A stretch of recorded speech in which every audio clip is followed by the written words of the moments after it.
বাগান সুন্দর করতে হলে বাগান বিলাস অবশ্যই বাগানে রাখতে হবে, বাগানকে আলো করে থাকবে। তো এরকম বিভিন্ন হাইব্রিড বাগান বিলাস যেরকম বাগানকে সুন্দর রাখে, তার সাথে আপনি দেশি বাগান বিলাসকেও অযত্নে ফেলে রাখতে পারবেন না, কারণ সেগুলো সারা মাস ফুল দেয়। যেমন দেখুন, এখন বর্ষাকাল, তাও আমার বাগান বিলাসকে কিন্তু সাজিয়ে রেখেছে এই যে দেশি বাগান বিলাসগুলো। এই যে দেখাচ্ছে এখন এইগুলো, আগেরগুলো হাইব্রিড আর এইগুলো হচ্ছে দেশি। এখন বর্ষাকাল, তাও কত সুন্দর করে ফুটে চলেছে।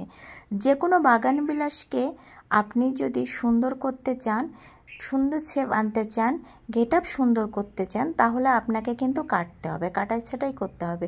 শুধুমাত্র যে ওই ফেব্রুয়ারি মাসে কাটতে হবে বা পুজোর আগে কাটতে হবে এরকম নয়। যখন ফুল হয়ে যাবে, ফুল হওয়ার পরে আপনি মাথাগুলো মানে সফট প্রুনিং করে দেবেন। হার্ড প্রুনিং এবং সফট প্রুনিং দু রকমের প্রুনিং আছে, কিন্তু যখন আপনি বাগান বিলাসটা পটিং করবেন তখন সেই সময় হার্ড প্রুনিং করতে পারেন। কিন্তু যখন আপনার গাছে সারা বছর দেখা যাচ্ছে ফুল দিচ্ছে, তখন আপনি ফুল দেওয়ার পরে সফট প্রুনিং করে দেবেন, তাহলে বাগান বিলাসে সারা বছর ফুল থাকবে। আর যখন সফট প্রুনিং করে দেবেন, তখন আপনি আপনার গাছকে খাবার দেবেন। হ্যাঁ, খাবার অবশ্যই কিন্তু ফুল আনার জন্য পটাশ সমৃদ্ধ জাতীয় খাবার দিতে পারেন, আর দিতে পারেন ফসফরাস, তারপরে কিছু গ্রোথের জন্য কিছু দিতে পারেন ডিএপি জাতীয় বা কিচেন ওয়েস্ট জাতীয়।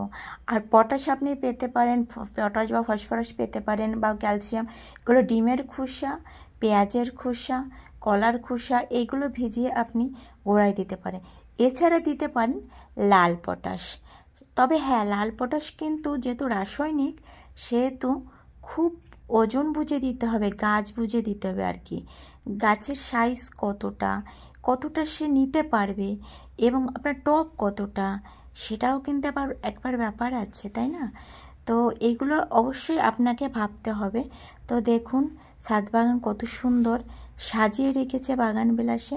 তা সারা বছর এরকম ফুল পেতে হলে এটা কিন্তু করতে হবে আপনাকে, না হলে আপনি পারবেন না সারা বছর ফুল ধরে রাখতে। তো আজকের ভিডিওটা কেমন লাগলো? ভালো লাগলে অবশ্যই লাইক, কমেন্ট, শেয়ার করবেন। আপনাদের একটা ভালোবাসা এবং একটা শেয়ার আমাকে অনুপ্রেরণা দেবে, উৎসাহ করবে। সাথে থেকো, ভালো থেকো তোমরা সবাই। আজকে আমি আসি, রাখছি, টাটা। আর অবশ্যই যুক্ত হয়েও প্লিজ, তোমাদের কাছে আমার অনুরোধ, তাহলে আমার ছাদ বাগানকে আরও সুন্দর করে প্রেজেন্ট করতে পারবো।